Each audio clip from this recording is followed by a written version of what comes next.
demostraste, Jesús, al morir en la cruz.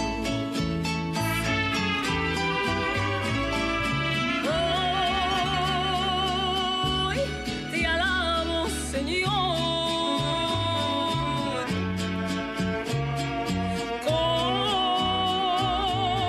todo mi corazón,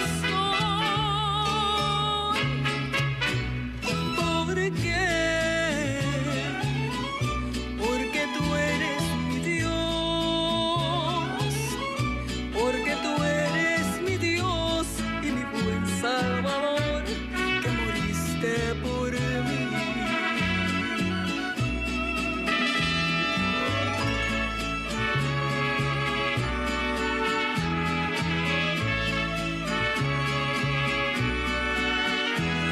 Tú eres el que diste a mi vida esa paz inigual que en el mundo falaz yo no pude encontrar.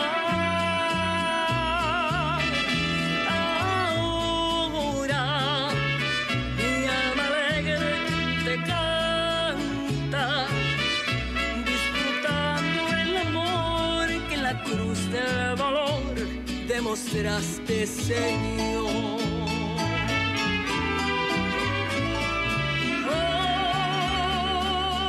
Hoy te alabo, Señor, con todo mi corazón. ¿Por qué? Porque tú eres mi Dios, porque tú eres mi Dios y mi buen Salvador, que moriste por mí, que moriste por mí, que moriste por mí.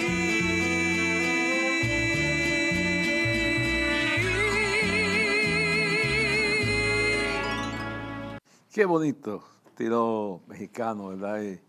Pero qué mensaje, a pesar de que el mundo celebra la Semana Santa o la Semana Mayor una vez al año, pero ya pasó, ya la Semana Mayor pasó para el mundo.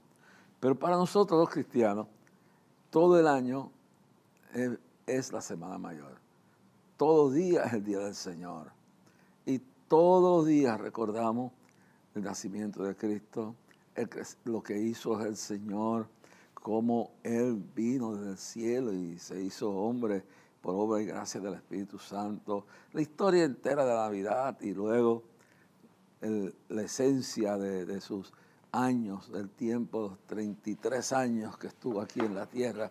Entonces hablamos también en ese momento de la muerte y resurrección de Cristo, y el significado del amor de Dios para todos nosotros que estábamos desechados por el pecado.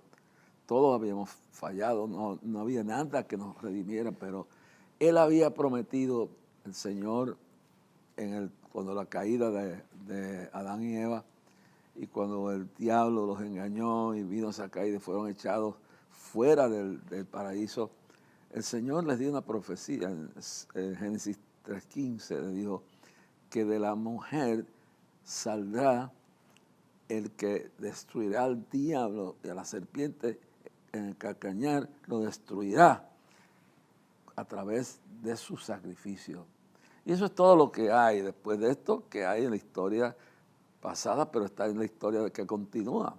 Porque después de haber nacido, después de haber crecido, después de haber desarrollado su ministerio y después de haber preparado los fundamentos para el cristianismo, para la iglesia, pues también tenemos el final, cuando pasa por todas las pruebas que pasó y la traición de Judas, la negación de Pedro, la santa reunión donde Dios le demuestra y le dice a los demás que Él sabe que el que está a mi derecha, el que está aquí, y Él sabe que uno de ustedes me va a entregar. Bueno, el asunto es que llega entonces a Getsemaní y yo les quiero decir que yo oí este mensaje, que ya lo escucharon esta semana, lo repetimos aquí, cómo la verdad es que la lucha final, no lo total, pero donde se luchó para llegar al Calvario, el intento más fuerte que hizo el diablo fue cuando Jesús sabía que le quedaba tiempo poco. Cuando Jesús va al huerto de Getsemaní, yo he estado allí no sé cuántas veces, y eso está cercado, y los que protegen eso dan un permiso que otro para que algunos grupos entren. Yo he entrado a veces prácticamente solo o con una persona, pero le quiero decir que en ese huerto Jesús luchó la batalla final, porque cuando él triunfó en el huerto de Getsemaní, y dice que descendieron todos los infiernos sobre él y sudaba como gotas de sangre, sudor como de sangre, y se sentía la lucha. Los hermanos, si Jesús tuvo que luchar, esa es su parte humana, ¿por qué nosotros a veces nos dejamos de desalientar y nos quebrantamos y cogemos miedo y nos rebelamos? ¿Por qué? Porque no hemos entendido el proceso de todo el camino, desde el pesebre hasta el Getsemaní, y del Getsemaní entonces a la cruz del Calvario. Pero en todo esto, especialmente cuando ya está en el ministerio y ya va llegando, cuando se reúne lo que llamamos la Santa Cena, en el aposento alto, ya la lucha estaba intensificando. La traición ya se estaba gestando, estaba en gestación. Y los demonios, a medida que se acercaba más el evento de la crucifixión, de su muerte por nuestros pecados, su sacrificio por ti, por mí, por haber tenido que tomar la decisión que tenía la paga del pecado es muerte, mas la ayuda de Dios es vida eterna en Cristo Jesús. ¿Y qué sucede? En todo ese camino hay una lucha, hermano, una lucha tremenda. La mente enferma de Judas, luego la inestabilidad de Pedro en aquel momento cuando lo vienen a arrestar, y luego lo niega y hasta habla mal, lo reniega y habla hasta mal. Y es una cosa que usted no podía entender. Este era un hombre que estaba sirviendo al Señor. Bueno, pero en ese camino también encontramos que la lucha grande es en el Getsemaní. Pero una vez que él está en ese Getsemaní y está acompañado de sus apóstoles, discípulos, entonces él los pone allí y le dice, mire, velen aquí mientras yo voy a orar, porque es menester que me prepare. Y en vez de estar llorando y preocupado por la situación y la batalla que tenía el maestro, se ponen a dormir. Y eso es todas las cosas que hace. Estas enseñanzas enseñan que en el camino a nuestro encuentro con el Señor, a nuestra salvación y retenerla, van a haber mucha gente que van a estar y otros que no van a estar, algunos que nos van a negar, algunos que nos van a tratar de destruir y sacarnos del camino, porque le dan lugar al diablo. Incluso en ese camino, donde ya él ha triunfado en el Getsemaní, y la lucha del diablo es tan grande, hermano. Por eso usted no se confunda, no se deje engañar del diablo. Lo que Jesús sufrió camino al Gólgota fue tremendo. Cuando llega allí al Getsemaní, y luego dice que en un momento dado la lucha, la opresión, los demonios no podían poseerlo porque era el Hijo de Dios. Pero la opresión, todo lo que el diablo estaba tratando de meterle en la cabeza y apelando a su condición humana, mientras por dentro tenía la condición eterna, la condición divina, su divinidad, pero al tener las dos naturalezas, pues una que la naturaleza humana estaba sufriendo, y eso es la razón que él vino. Él quería saber y pasar por lo que los seres humanos pasan. Él quería saber por lo que tú ibas a pasar. Y él quería pasarlo. Era innecesario, pero para él era necesario. Porque él quería llegar al punto de poder decir, si yo puedo, con la ayuda que tengo divina, con mi divinidad, también tú puedes. Y dice bien, bien claro la palabra, en el mundo tenéis aflicción, mas confiad, yo he vencido al mundo. Recuerda esas palabras. En el mundo tendréis aflicción, mas confiad, yo he vencido al mundo. Y luego la batalla llega al punto que cuando el sufrimiento y todos esos demonios gritando, yo imagino, esa cosa terrible que estaba pasando de momento, él ya está no cediendo, pero siente tanta presión que empieza a sudar gotas, el sudor como sangre. Y se ha probado científicamente que ante la angustia, ante el sufrimiento, todo esto puede pasar. Entonces luego, en medio de todo esto, la opresión es tan grande que los pensamientos, las tentaciones que le están viniendo, todo lo que le está... Y eso tú puedes pasarlo, lo pasamos de una forma u otra. Cuando hay un problema en el hogar, cuando hay una enfermedad incurable, cuando un hijo se revela, cuando un padre te abandona y tu madre, cuando se revela el mundo, tu mejor amigo como más cercano, como digamos en el caso de Pedro, te niega. Entonces ahí están encarnadas todas las diferentes casas de lucha. Y en esa oración, mientras estos manganzones estaban durmiendo, él está teniendo esa batalla y el diablo poniendo... Hermano, yo le digo, yo he pasado por momentos en mi vida cuando yo sentía que no podía más. Entonces, él dice, Señor, Padre, si es posible, pasa de mí esta copa.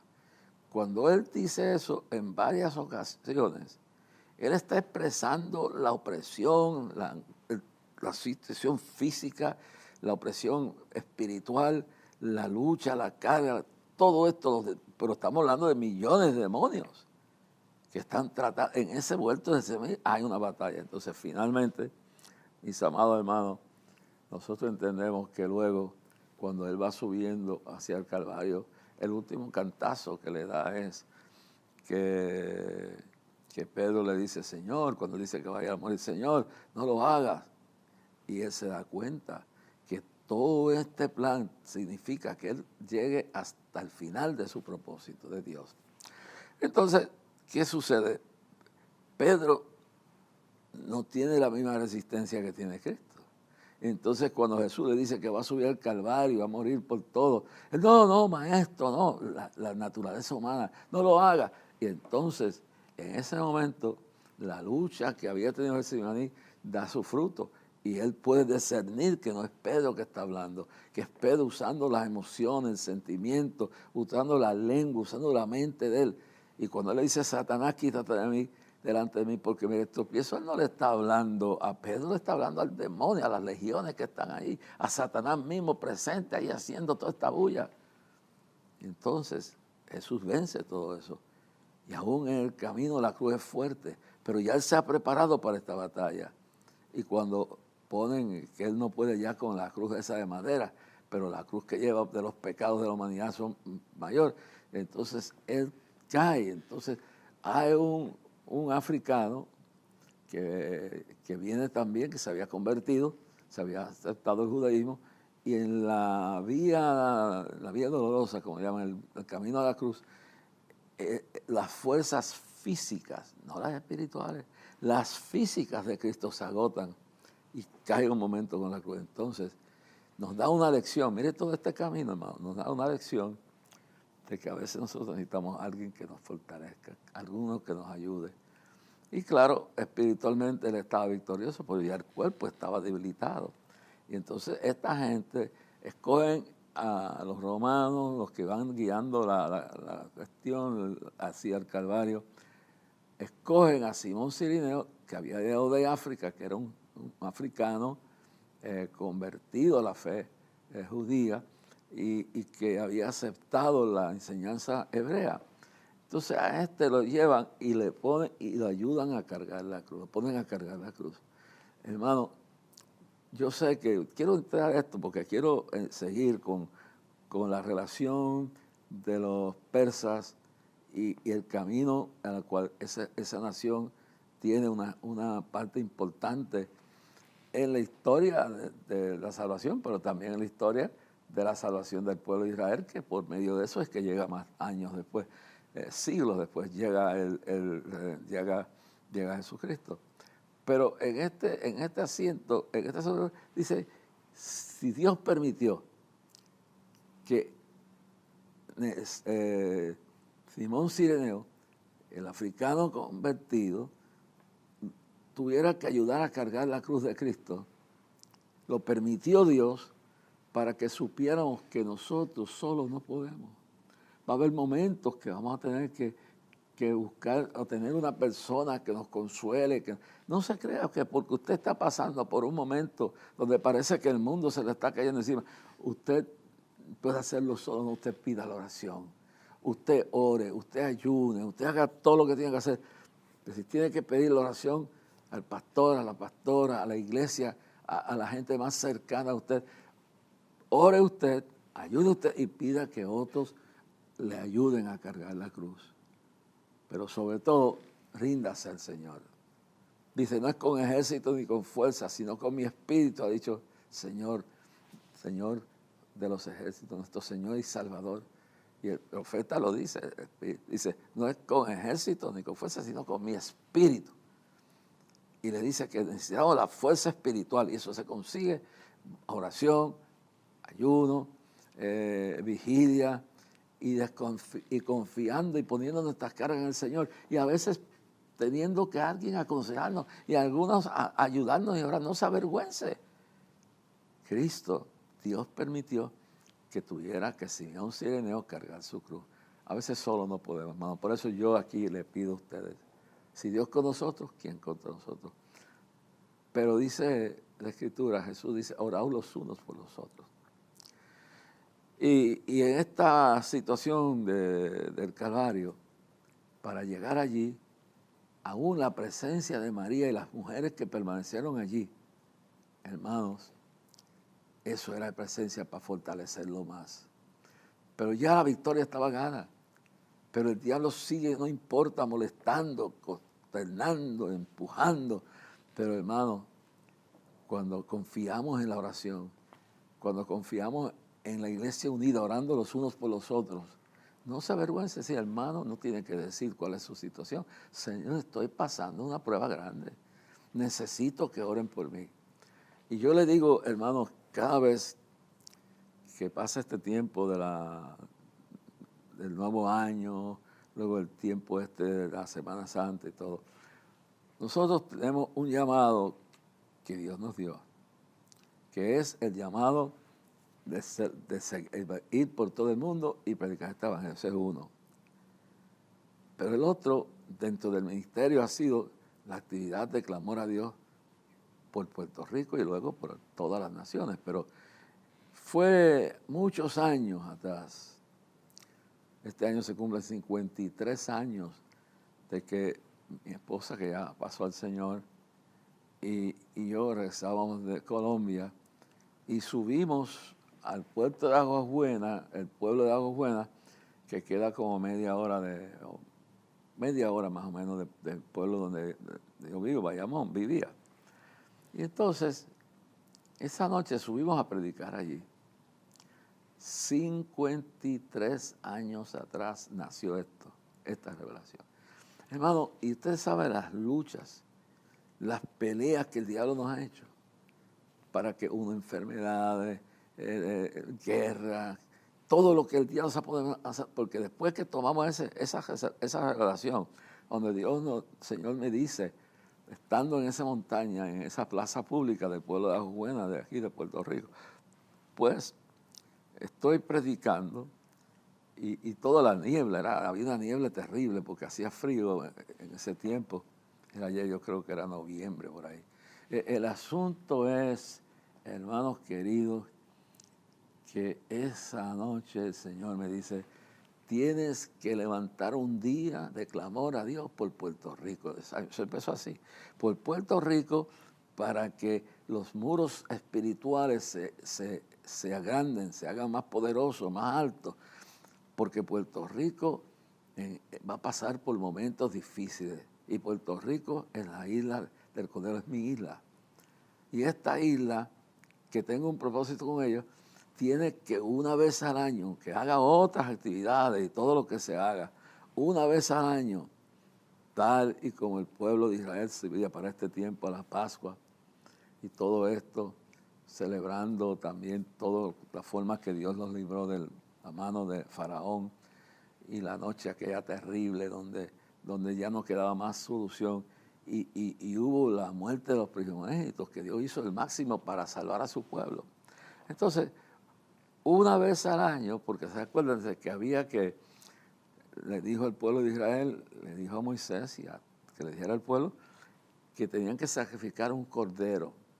Tenían que sacrificar un cordero, entonces poner en el marco, en el tintero de la puerta, y poner la mancha de la sangre, así poner la sangre, pasarla por allí, porque esa noche él iba a liberar a su pueblo. Y dijo bien claro que el ángel de la muerte, porque Faraón había resistido y había resistido todas las plagas, pero Dios las venía una tras de otra, una detrás de otra, y él había resistido liberar al pueblo, pero le quedaba una, la muerte de los primogénitos. Entonces, esa noche, que primero tienen que preparar el cordero, matarlo, prepararlo, para entonces poner la mancha de la sangre en las puertas, en la entrada de la casa, en las puertas.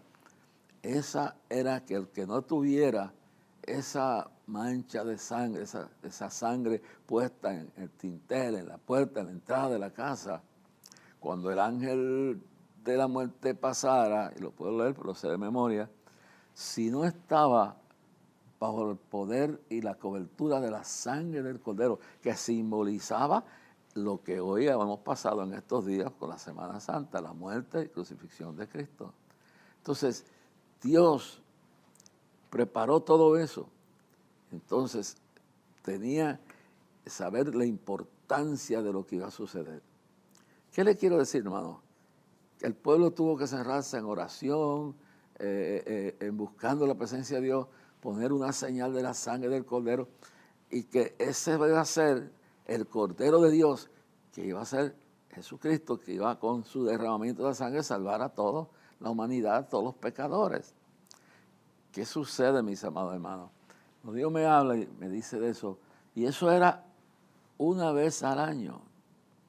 ¿Pero qué quiere decir? Que Dios me está hablando y dándome el significado comparado con el día de clamor. Y me dice, así como el pueblo la noche donde pasó el ángel de la muerte y Dios dieron, y el ángel veía la mancha de la sangre en las puertas de las casas de los hebreos, y los que estaban dentro de esa casa protegidos. Es lo mismo. Eso es un momento específico, un día en la historia, de que de ahí para adelante, con el derramamiento de la sangre, que se iba, esa palabra de Génesis 3.15 se iba a cumplir, y entonces usted viene y un día al año, aunque todas hay otras actividades, pero un día específico, y me dio el nombre, clamor a Dios. Yo no entendía en aquel momento que eso iba a durar tanto, pero después de un par de años el director, el coordinador me dijo, pero esto va a ser todos los años. Y yo me dijo, sí, esto es lo que Dios ha revelado. Tiene que todos los años, en tu ministerio, ante la situación, reunirse un día al año, y me señaló el Capitolio, un día al año, específicamente para proteger con el poder de la oración, el clamor, la fe movida en acción, clamando y reconociendo el poderío del Señorío de Dios, más en una isla, que esta es la isla del Cordero. Y todo está en esa esfera, que es algo que a veces yo no lo he explicado, pero esa es la experiencia. Y por eso y escogí un día, el primer lunes de septiembre. Y de eso entonces es una relación a lo que pasó esa noche.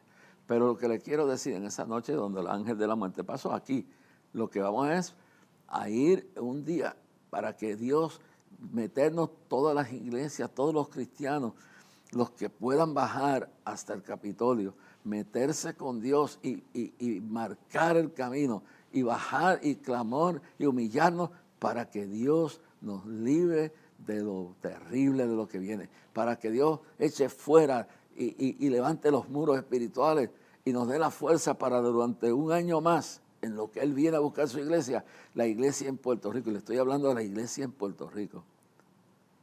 Y así fue lo Dios. Después se extendió a estas otras naciones, pero aquí ha sido el campo de batalla. La isla del Cordero, Puerto Rico.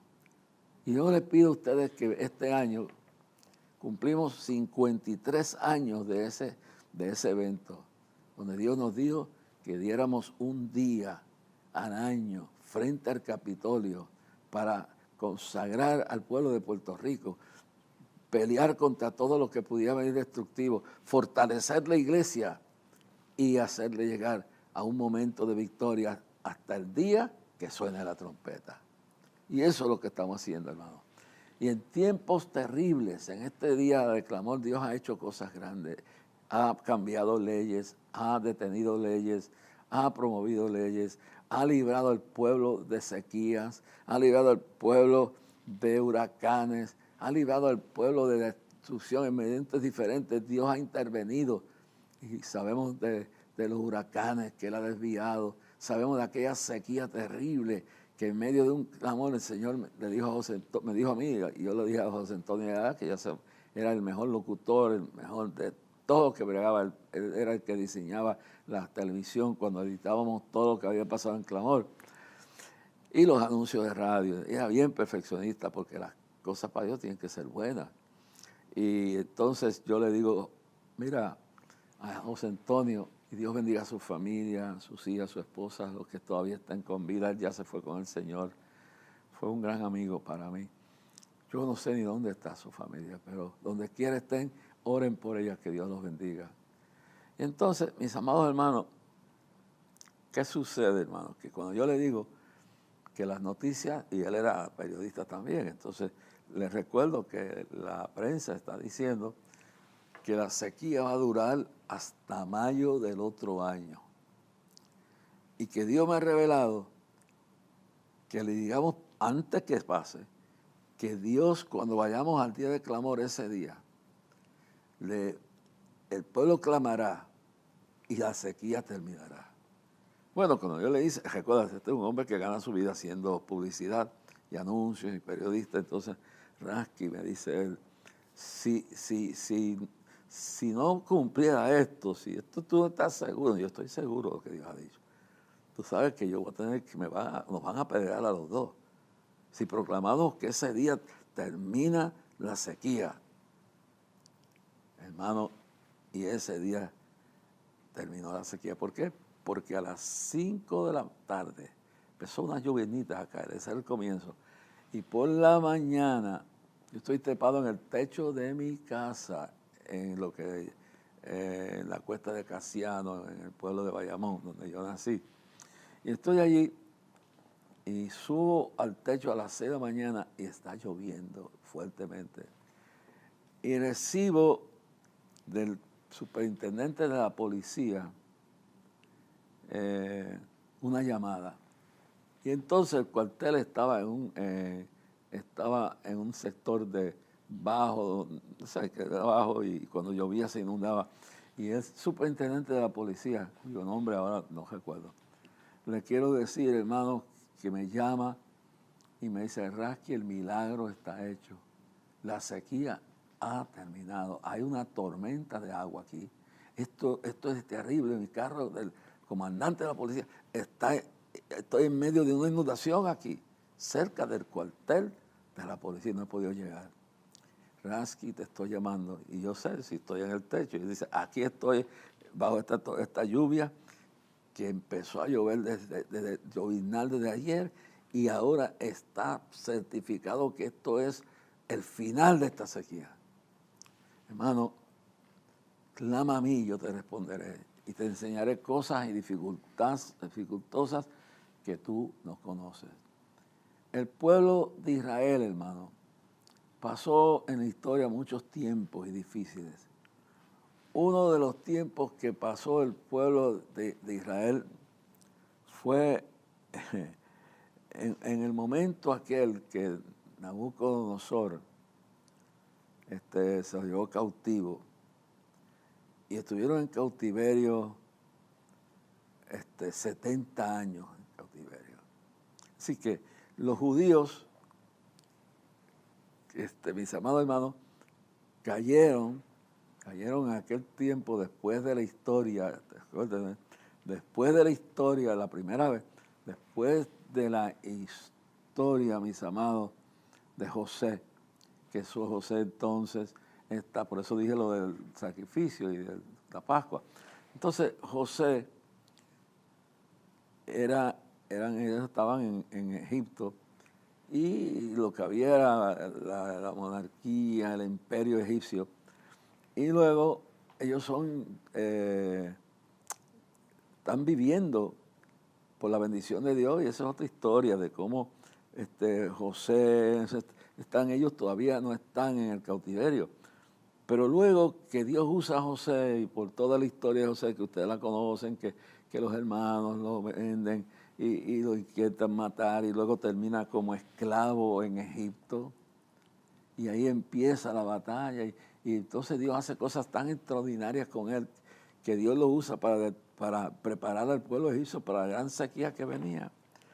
Y él llega hasta el trono, porque el rey de Egipto lo nombró como primer ministro. Después del rey era él. Y el milagro que ustedes saben que hizo Dios del asunto de la emergencia económica, del trigo y cosas, y cómo entonces son reconocidos él y su familia y todo. Y él llega un momento que están en Egipto, pero luego cuando muere el faraón que era, llega otro, y entonces se convierten en esclavos. Y por unos 400 años, escuche bien, que a veces encomienda a Jehová tu camino, espera en él y hará. ¿Por qué estoy introduciendo este asunto aquí? Ahorita usted le da cuenta, y en los siguientes programas. Porque voy a llegar ahora a otro persa llamado Artajerjes, que Dios usa para bendecir al pueblo de Israel. Pero hermano, este hombre, José, llevan 400 años en esclavitud. Y la historia, ustedes saben de cómo llega a estar adoptado por la hija de Faraón, y luego el disparate que se adelanta el plan y termina unos años, allí 40 años posiblemente llegaron a eso, en el desierto, y entra con Jetro y su familia, y se casa con uno de ellas en Madaín. El asunto es, hermano, que Dios lo manda a liberar a su pueblo. Pero habían pasado 400 años. El pueblo, cuando Dios dice que nos va a librar, cuando Dios nos dice que Dios va a hacer algo, Él lo hace en su tiempo, como Él desea y a través de quien Él quiera. ¿Y qué pasa? Que Moisés trató de adelantarse, y luego, con lo que hizo, que mató al egipcio, lo que pasa es después que entonces lo trae desde Madaín, y ustedes saben el resto del tiempo que va, y le dice esto y le dice aquello, y una señal, y Faraón se endurece, y después viene esta otra señal, todas las plagas que vinieron. Y entonces finalmente, cuando ya el pueblo de Egipto, el Faraón no quería oír, Dios trajo una plaga del ángel de la muerte, y que morirían todos los primogénitos, inclusive de los animales, y inclusive el hijo primogénito de Faraón. Yo lo que les quiero decir en todo esto, que tardó 400 años, hermano. Y a los 400 años Dios lo libró. Y luego que murió Moisés, vino Josué, y entraron a la tierra prometida, y conquistaron el lugar. Pero también, mis amados hermanos, después de celebrar todas esas victorias, hay un problema. Hay un problema grave. En el medio de todo esto, viene el profeta Isaías y el profeta Jeremías. Y ambos le profetizan que vendrá está eso, 150 años de existir este hombre, especialmente Esdras, Ciro. Entonces, mire mi hermano, Dios tiene un tiempo. Pasaron 70 años después de que Nabucodonosor, Dios usó a a Jeremías para advertir el peligro al rey de Egipto y no la escuchó. Terminaron entonces llevándose, Nabucodonosor llevándose al pueblo de Israel en cautiverio así a Babilonia.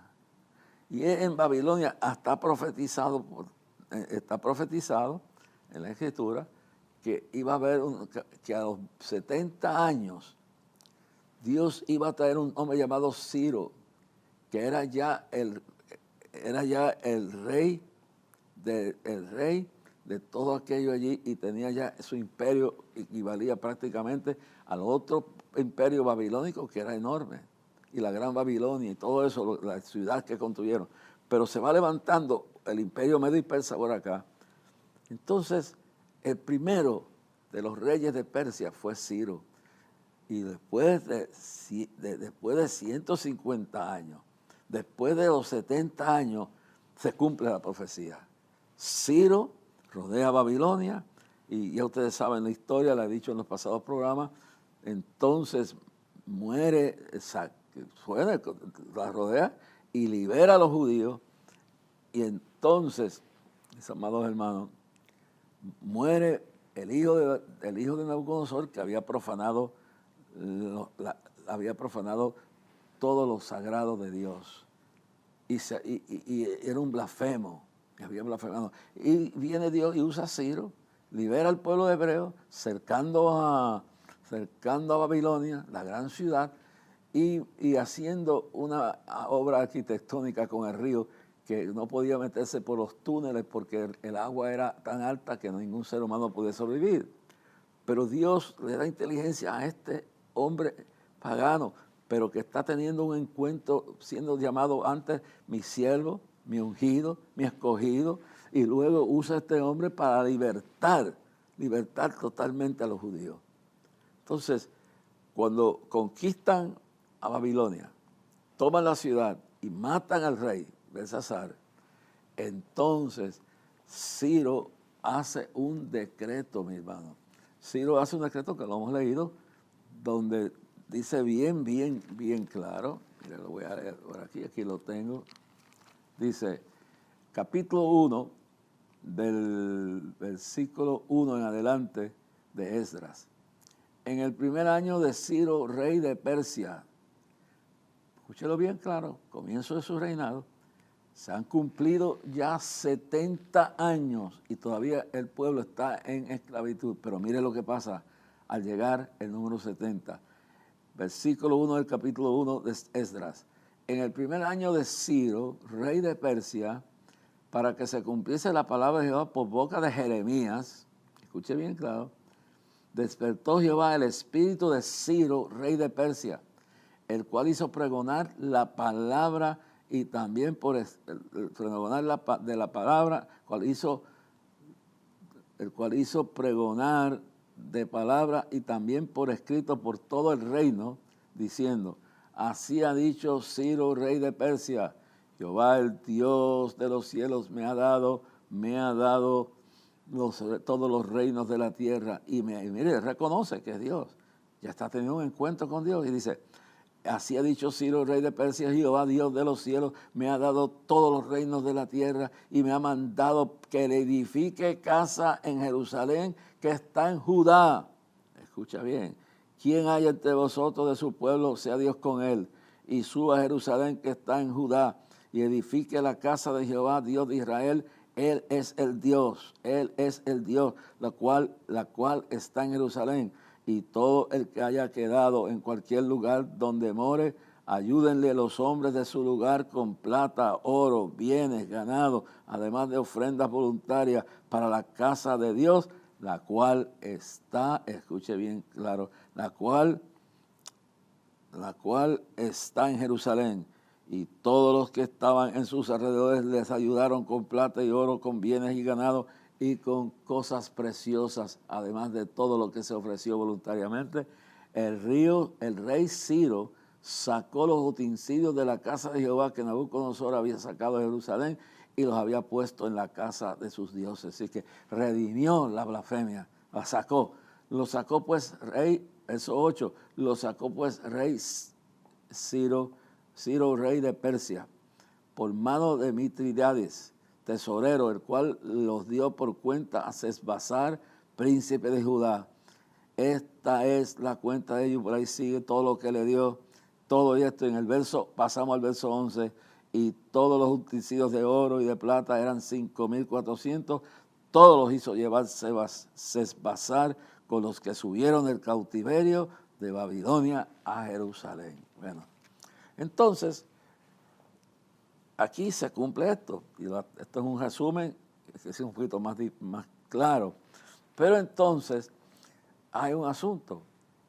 Muchos de los judíos, la mayoría se fue para Jerusalén y siguieron el plan de construir el templo. Pero entonces ahí pasa algo, hermano.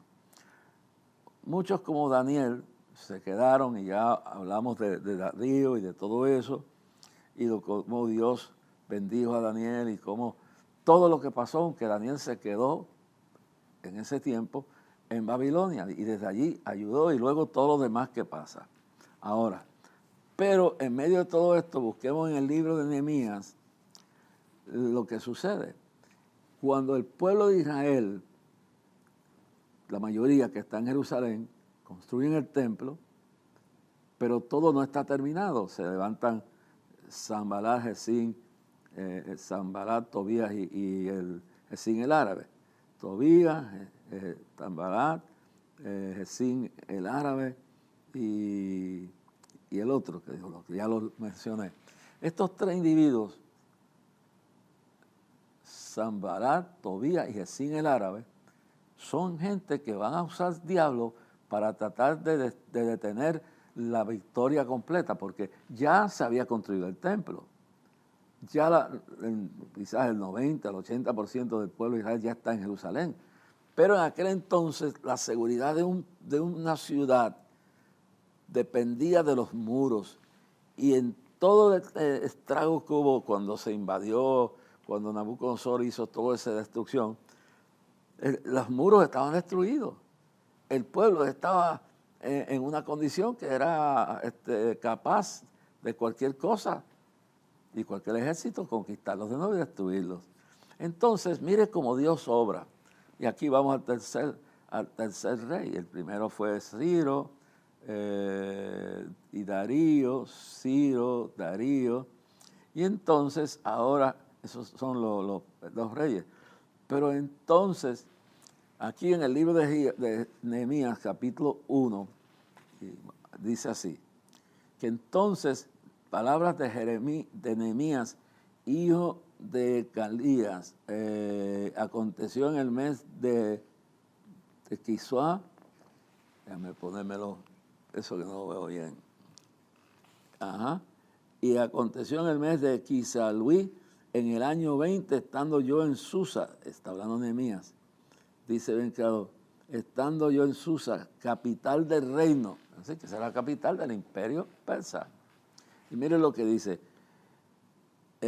uno de mis hermanos, con algunos varones de Judá, les pregunté por los judíos que habían escapado y que habían quedado de la cautividad y por Jerusalén. Ese es Nehemías preguntando. Entonces, Nehemías está todavía en el imperio persa, en Susa, la capital. Todavía Nehemías no está en Jerusalén. Verso entonces, él le pregunta a estos judíos que han venido y le pregunta por Jerusalén. Y en el verso 3 dice, y me dijeron, verso 3, capítulo 1, y me dijeron, el remanente, los que quedaron de la cautividad allí en la provincia están en gran mal. Y afrento y el muro de Jerusalén derribado. Están en afrenta, en necesidad. Y el muro de Jerusalén derribado y sus puertas quemadas a fuego. Miren lo que dice, estamos en el capítulo 1. Y sus puertas quemadas a fuego y el muro de Jerusalén derribado, no tienen protección. Y cuando oí estas palabras, dice Nehemías, me senté y lloré y hice duelo. Mire como cuando las personas aman las cosas de Dios, las estiman, las promueve. Cuando una persona está verdaderamente convertido, cuando una persona está verdaderamente convertido, deja los malos caminos, y cuando el pueblo sufre, ellos sufren, lloran con los que lloran, ríen con los que ríen, y aman su pueblo, y aman las almas. Entonces, miren lo que dice bien claro. Entonces, cuando oí estas palabras, dice Nehemías en el verso 4, capítulo 1 de Nehemías, dice así: cuando oí estas palabras, me senté y lloré, y ayuné, y oré delante de Dios de los sirios. Aquí está la solución. Jesús le dijo a los que trajeron a aquel enfermo, le dijo, no, este género no sale sin oración y ayuno, hay que meterse con Dios para detenerlo mal, para conseguir, hay que pelear la batalla, como yo tengo en los Facebook, tengo detrás un óleo de Jacob luchando por la bendición del ángel. Hay que pagar el precio, y mire esto, hermano, y vuelvo y leo aquí. Entonces, en el verso 4, vamos a leerlo de nuevo. Cuando oí estas palabras, me sentí, oye bien, me sentí y lloré. Sufrió el dolor de su pueblo. ¿Ah? Ok, escucha. Senté. Bueno, verdad, yo senté. Pues mira, todavía los espejuelos no me ayudan bien todavía. Pero, ok, gracias, varón. Me senté y lloré. Ahora entiendo eso. Mire que a veces uno está haciendo aquello. Pero este hombre hizo duelo, lloró, se sentó y lloró, y hizo duelo por algunos días, y ayuné, y oré delante de Dios de los cielos. Lloró, ayunó, óyelo bien claro, hizo duelo. Este hombre y clamó y oró al Dios delante del Dios de los cielos. Y en el verso 5 dice, y dije, te ruego, oh Jehová, Dios de los cielos, fuerte, grande y temible, que guarda el pacto y la misericordia a los que le aman y guardan sus mandamientos. Tú sabes, que Dios nos conteste, aquí está la clave. Llorar, dice bien claro, llorar bien, pero bien claro lo dice. Llorar, hacer y meterse con Dios, ayunar y sacrificar el tiempo. Duelo quiere decir sacar un tiempo para estar con Dios. Y en el lloro y en el ayuno y en la oración está la victoria. Y después decirle tu problema a Dios. Y dije, te ruego, oh Jehová, Dios de los cielos, fuerte, y recordar la grandeza, fuerte, grande y temible, que guarda el pacto y la misericordia a los que le aman y guardan sus mandamientos. Ahora en el verso 6 dice, esté ahora atento tu oído y abierto tus ojos para oír la oración de tu siervo, que haga ahora delante de ti, que haga ahora delante de ti día y noche, por los hijos de Israel, sus siervos, y confieso los pecados de los hijos de Israel que hemos cometido contra ti. Si yo y la casa de mi padre hemos pecado, en extremo nos hemos corrompido contra ti y no hemos guardado tus mandamientos, estatutos y preceptos que diste a Moisés tu siervo. Acuérdate ahora de la palabra que diste a Moisés tu siervo, verso 8, diciendo, si vosotros pecareis, yo os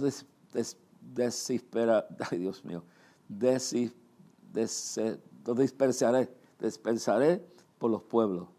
Pero, verso 9, pero si os volviere a mí y guardare mis mandamientos y los pusieses por obra, en que vuestra dispersión fuera hasta el extremo de los cielos, de allí os recogeré y os traeré al lugar que escogí para hacer habitar allí mi nombre. Ellos son tus siervos y tu pueblo, los cuales redimiste con tu gran poder y con tu mano poderosa. Te ruego, oh Jehová, esté ahora atento tu oído a la oración de tus siervos y a la oración de tus siervas. Escúchelo bien, claro. Y a la oración de tus siervos, a la oración de tus siervos y la oración de tus siervos. Quienes deseen reverenciar el nombre, concede ahora buen éxito a tu siervo y dale gracias delante de aquel varón, porque yo servía de copero al rey. Hermano, quiero decir que esto es lo importante, hermano. Ir a Dios. Tenemos una enfermedad, tenemos un fracaso, tenemos un problema grande. Mire, hermano, yo en estos días he estado pasando unos días difíciles. Y físicamente estoy en un proceso. Y yo sé que les pido oración a ustedes para que Dios me fortalezca, porque no me he detenido, sigo para adelante. Ha habido situaciones diversas, financieras, físicas, ataques de todas clases. Entonces, ¿qué es lo que uno tiene que hacer? Ir y preguntarle a Dios, ¿en qué te estoy fallando, Señor? Pero además, ir delante de Dios y sacar la angustia, el sufrimiento, el por qué uno está pasando este momento, que quizás uno está angustiado, uno está afligido, uno está quizás pasando por una leve enfermedad, lo que sea, una situación momentánea económicamente, una persecución, una rebelión, una traición, un fracaso, lo que sea. Pero entonces uno vamos delante de Dios. Y también cuando vemos que nuestro pueblo está fallando, reunirnos para orar por ese pueblo. Por eso es clamor el día 1, lunes de septiembre. Vamos a clamar por los pecados que podamos haber cometido el pueblo sin darnos cuenta, o los que se da cuenta, y tornarnos a Él, someternos a Él, derramarnos delante de Él, tirarnos delante de su presencia y decirle, Señor, perdona nuestros pecados si los hemos cometido, si en algo te hemos fallado. Perdona, Señor, al pueblo. Señor, haz tu obra, porque tú te has comprometido que cuando oremos a ti, tú responderás. Clama a mí, yo te responderé y te enseñaré cosas grandes. Igual de esto que uno siembra y uno cosecha. Mire lo que él está haciendo. Después de todo esto, le dice, concede ahora bien éxito a tu siervo y dale gracia delante de aquel varón, porque yo servía de copero al rey. Ahora él va a reclamar. Era el copero, el que tomaba el vino del rey para que se lo iban a matar, no lo pudieran matar. Y ahora él le va a reclamar que lo ayude para reconstruir los muros de Israel, los muros de Jerusalén, de su pueblo judío. Dios no ha cambiado, pero mire quién es el que lo va a ayudar. El rey, el tercer rey del imperio persa, Artajerjes. De esto seguiremos en el siguiente programa. Dios los bendiga, Dios los sane, Dios les responda con toda su gloria. Y hermanos, recuerden, el 7 de septiembre, desde las 10 de la mañana, vamos a clamar a Dios frente al Capitolio, año 53. Y recuerden de orar por nosotros. Yo he orado por ustedes. Y le he pedido al Señor que en este día Dios te conceda la salud, la prosperidad y tus oraciones, y te fortalezca y te levante. También ore para que Dios nos supla todo lo que necesitamos para reconstruir el ministerio, que ha sido devastado con todas las cosas que han pasado en los últimos años, y que estamos, mi hija y yo, en proceso de reconstruir todo. Estamos reorganizando el día de clamor. Y usted ha visto, no tengo que decirlo, todo lo que usted ha visto cuando se habla de la ofrenda es voluntario de corazón. Y si usted siente enviar una ofrenda, ya usted tiene ahí, todo lo ha visto durante el programa, puede enviarlo en cheque o giro postal a Clamor a Dios, P.O. Box 3295, Bayamón, Puerto Rico 0095, o puede también enviarlo a través de HH Móvil, buscar la sección de negocios, Clamor a Dios, y lo pasa, o hacerlo a la cuenta del Ministerio de Clamor en el Banco Popular, cuenta 140 01 25 24. Dios le bendiga. Déjeme ver. 140 01 25 24. Así que Dios le bendiga y descansen y oren por mí, oren por mi hija, oren por mi esposa, oren por mi hijo, oren por todos los que estamos trabajando en este clamor. Dios le bendiga grandemente. A morir en la cruz para darnos la luz y también salvación. Vertiste tu sangre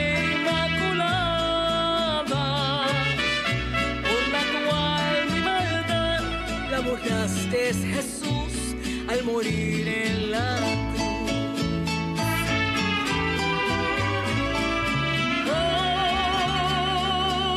Hoy te alabo, Señor,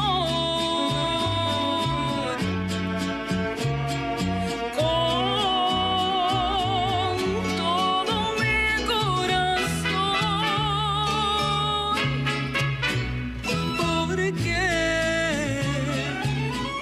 porque tú eres mi Dios, porque tú eres mi Dios y mi buen Salvador, que moriste por mí.